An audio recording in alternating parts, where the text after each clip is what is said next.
Hello guys, मैं आज आपको फंडामेंटल राइट्स के बारे में बताऊंगा। मतलब मौलिक अधिकार कि जो हमारे मौलिक अधिकार होते हैं वो कितने प्रकार से होते हैं। ठीक है, तो हम आगे आप वीडियो को बढ़ाते हैं।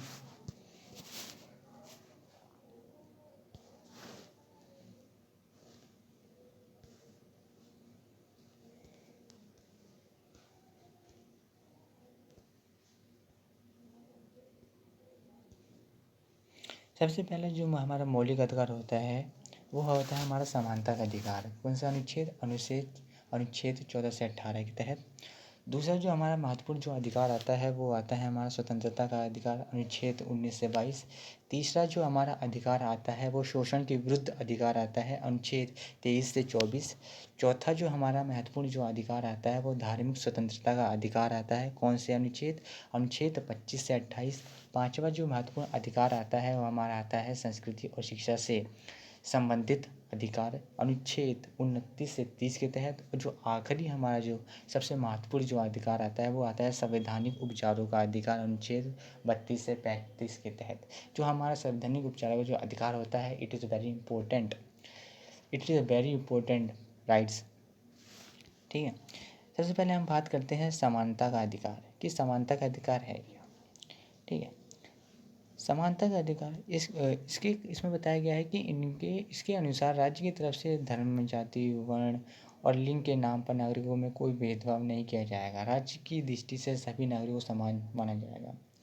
मतलब ये कहा गया है समानता के अधिकार में मुख्य तौर पर यह बताया गया है कि राज्य किसी भी व्यक्ति के साथ धर्म, जाति, वर्ण और लिंग के आधार पर किसी भी व्यक्ति के साथ किसी प्रकार का कोई भी भेदभाव नहीं कर सकता। ठीक है, और राज्य का मानना है कि सभी व्यक्तियों को एक समान ही देखा जाएगा। ठीक है, किसी भी व्यक्ति को ऊंचा या नीचा नहीं देखा जाएगा, बल्कि सभी व्यक्तियों को समान तौर पर देखा जाएगा। लेकिन राज्य की स्त्रियों, बच्चों तथा पिछड़े वर्ग के लोगों के लिए विशेष सुविधा के नियम बनाने का अधिकार दिया गया है। ठीक है, और राज्य के पास ये मुख्य तौर पर अधिकार है कि वो स्त्रियों, बच्चों, जो अन्य जो पिछड़े जो वर्ग के जो लोग हैं, ठीक है, उनके लिए अनेक प्रकार की विशेष सुविधाओं की व्यवस्था की जानी चाहिए। अब हमारा जो आता है वो अनुच्छेद 14 की बात करते हैं। हमारे जो समानता के अधिकार में आता है वो आता है हमारा कानून के समक्ष समानता। ठीक है, इसमें क्या कहा गया है कि यह ब्रिटिश विधि से लिया गया है। ये समानता का जो अधिकार है ये मुख्य तौर पर ब्रिटिश की विधि से लिया गया है। इसका अर्थ है कि राज्य पर बंधन लगाया जाता है। ठीक है, राज्य पर बंधन लगाया जाता है कि वह सभी व्यक्तियों के लिए एक समान कानून बनाए। ठीक है, इसमें स्पष्ट तौर पर कहा जाता है कि अनुच्छेद 14 में कि राज्य के ऊपर एक बंधन लगाया जाता है ताकि राज्य में जो रहने वाले जो व्यक्ति हैं वो कानूनों का बिल्कुल सही तरीके से पालन करें। ठीक है, किसी भी व्यक्ति के साथ गलत व्यवहार ना करे, किसी भी व्यक्ति के साथ भेदभाव ना करे, एक समान तरीके से उनके साथ व्यवहार करे, उनके साथ समान माने। ठीक है, समान माने। और जो कानून होता है वो अमीर और गरीब दोनों के लिए बराबर ही लागू होता है। ठीक है, चाहे वो अमीर हो चाहे वो गरीब हो, किसी के लिए कानून बड़ा नहीं है, सभी के लिए कानून एक समान है। दूसरा है धर्म, नस्ल, जाति, लिंग या जन्म के स्थान पर भेदभाव का निषेध। ये किसके तहत आता है? अनुच्छेद 15 के तहत आता है। ठीक है, कि अगर किसी भी व्यक्ति के साथ धर्म, नस्ल, जाति, लिंग या जन्म के आधार पर उसके साथ भेदभाव होता है तो ये चीज़ गलत है। किसके? अनुच्छेद 15 के तहत। तीसरा है हमारा लोक नियोजन के विषय में अवसर की समानता, की सभी लोगों को अवसर की समानता दी जानी चाहिए, अनुच्छेद किसके? 16 के तहत। ठीक है, ताकि वो भी अपने कौशल का विकास कर सके। इसलिए अवसरों की समानता जो है वो काफ़ी ज़्यादा अधिक महत्वपूर्ण माना गया है। अस्पृश्यता का निषेध, ये किसके तहत आता है? अनुच्छेद 17 के तहत आता है। मैं बाद में इसकी पूरी डिटेल से बताऊंगा। उपाधियों का निषेध, ये भी अनुच्छेद 18 के तहत आता है। अब हमारा जो सेकंड जो आता है वो महत्वपूर्ण अधिकार आता है, वो हमारा आता है स्वतंत्रता का अधिकार। ठीक है, प्रजातंत्र स्वतंत्रता को ही जीवन कहा गया है। नागरिकों के उत्कर्ष और उत्थान के लिए यह आवश्यक है कि उन्हें लेखन, भाषण तथा अपने भाव व्यक्त करने की स्वतंत्रता दी जाए। मतलब स्वतंत्रता के अधिकार में स्पष्ट तौर पर कहा गया है कि व्यक्ति को हर चीज़ में स्वतंत्रतापूर्वक हिस्सा लेने का अधिकार होना चाहिए। ठीक है, उसे अपनी बातों को अभिव्यक्त करने की स्वतंत्रता होनी चाहिए, भाषण देने की स्वतंत्रता होनी चाहिए। ठीक है, ये मुख्य रूप से ये स्वतंत्रताएं व्यक्तियों को प्राप्त होनी चाहिए। ठीक है, उन्हें कम से कम राज्य सरकार द्वारा यह आश्वासन दिया जाए कि उनकी दैनिक स्वतंत्रता का आकलन अपार नहीं किया जाएगा। ठीक है, ये मुख्य रूप से स्वतंत्रता के अधिकार में बताया गया है। स्वतंत्रता के अधिकार में भाषण और भाव अभिव्यक्ति की स्वतंत्रता अनुच्छेद 19 के तहत आता है कि सभी लोगों को भाषण देने की स्वतंत्रता है, अपने विचारों को अभिव्यक्त करने की स्वतंत्रता है, किसके तहत, अनुच्छेद 19 के तहत। दूसरा हमारा आता है शांतिपूर्वक एकत्र होने की स्वतंत्रता, अनुच्छेद 19 के तहत आता है कि शांतिपूर्ण तरीके से एकत्र होने की स्वतंत्रता सभी व्यक्ति को प्राप्त है। तीसरा हमारा आता है संघ या समुदाय बनाने की स्वतंत्रता, अनुच्छेद 19 के तहत आता है, 19 से। ठीक है, राज्य के किसी भी कोने में घूमने की स्वतंत्रता, राज्य के किसी भी कोने में आने जाने की स्वतंत्रता सभी लोगों को प्राप्त है। ठीक है, किसी भी तरह की आजीविका के चयन करने की स्वतंत्रता, ठीक है, अपनी मर्जी से किसी भी तरह की आजीविका के चयन करने की स्वतंत्रता मुख्य तौर पर इसमें शामिल है। अपराधों के लिए दोषित के विषय में संरक्षण, यह भी हमारा अनुच्छेद 20 के तहत आता है स्वतंत्रता के अधिकार में। प्राण और शारीरिक स्वाधीनता का संरक्षण, ये हमारा अनुच्छेद 21 के तहत आता है स्वतंत्रता के अधिकार में। बंधीकरण और निरोध से संरक्षण, ये भी हमारे इसी में आता है। ठीक है, अब हमारा जो तीसरा जो अधिकार आता है वो आता है हमारा शोषण के विरुद्ध अधिकार। ठीक है, शोषण के विरुद्ध अधिकार की बात करते हैं। संविधान के अनुसार मनुष्य को क्रय विक्रय बेकार तथा किसी अन्य प्रकार का जबरदस्ती लिया गया श्रम अपराध घोषित किया जाए।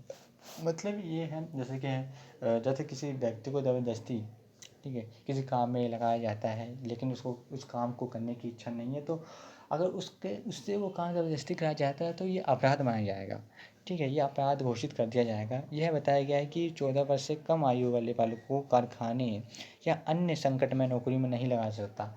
मतलब जो बच्चे 14 वर्ष की आयु से कम हैं उनको अगर किसी भी कारखाने या फिर किसी कंपनी या फिर किसी संकट में नौकरी में अगर लगाया जाता है तो ये सबसे बड़ा अपराध होगा शोषण के विरुद्ध अधिकार के तहत। ठीक है, अब हम बात करते हैं धार्मिक स्वतंत्रता का अधिकार। It is a very important rights. Sorry, संविधान के द्वारा भारत एक धर्मनिरपेक्ष राज्य घोषित किया गया है। ठीक है, संविधान में मुख्य तौर से इसका वर्णन किया गया है कि जो भारत है वो निष्पेक्ष राज्य हो। ठीक है, क्योंकि यहाँ पे विभिन्न धर्मों के लोग रहते हैं, अलग अलग धर्मों को मानने वाले लोग रहते हैं, सबका अलग अलग धर्म है। ठीक है, आर्टिकल्स 25, 26, 27 और 28 में धार्मिक स्वतंत्रता का अधिकार का उल्लेख किया गया है। किसी राज्य भी धर्म को प्रधानता नहीं दी जाएगी। ठीक है, इस राज्य ने स्पष्ट तौर पे कहा है कि किसी भी धर्म को प्रधानता नहीं दी जाएगी। धर्मनिरपेक्ष राज्य का अर्थ धर्म विरोधी राज्य नहीं होता। अंततः प्राय व्यक्ति की आय, नैतिकता और स्वास्थ्य को हानि पहुंचाए बिना अपना धर्म पालन करने का संपूर्ण अधिकार है। ठीक है, मतलब इसमें स्पष्ट तौर पे बताया गया है कि धर्मनिरपेक्षता में कि किसी भी करना में किसी धर्म को अगर आप मानते हैं, ठीक है, किसी धर्म को आप मानते हैं तो उस धर्म को आपको मानने की पूरी स्वतंत्रता है। ठीक है, किसी धर्म को प्रचार प्रसार करने की आपको पूरी स्वतंत्रता है, किसी धर्म को मानने की पूरी स्वतंत्रता, लेकिन आप किसी धर्म का अपमान नहीं कर सकते। ठीक है, संस्कृति और शिक्षा से संबंध अधिकार है। ठीक है, जिसे हम इंग्लिश में बोलते हैं कल्चरल एंड एजुकेशनल राइट्स। संविधान द्वारा भारतीय जनता की संस्कृति को बचाने का भी प्रयास किया गया है। अल्पसंख्यकों की शिक्षा और संस्कृति से संबंध हितों की रक्षा की व्यवस्था की गई है। ठीक है, मुख्य रूप से जो हमारे संस्कृति और शिक्षा संबंधित जो अधिकार हैं इसमें मुख्य रूप से जो अल्पसंख्यक जो लोग होते हैं उनकी शिक्षा और संस्कृति से संबंधित हितों की रक्षा की व्यवस्था भी इसमें की गई है।